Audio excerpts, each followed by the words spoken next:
दोस्तों आप लोग देख रहे प्रूवाइंस 1 मिलियन। तो फिर से एक बार स्वागत है प्रूवाइंस 1 मिलियन में। तो दोस्तों आप सब बता दें कि कल खेसारी लाल यादव का पूरे टीम के साथ अखिलेश कश्यप जी से मिले और तस्वीर आप लोग देख सकते हैं मोबाइल की स्क्रीन के ऊपर, जो कि आप लोग खेसारी लाल यादव और अखिलेश कश्यप जी का फ़ोटो है।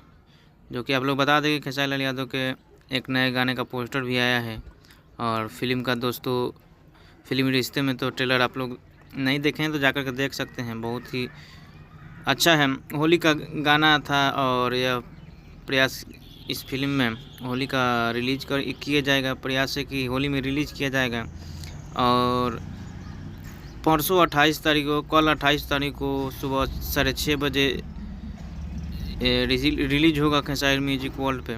और लुक है राती पांडे जी के साथ में आप लोग देखने को मिलेंगे। और गाने के नाम रखे गया है बंगला में उरेगा वीर, ऐसा ही गाना है। और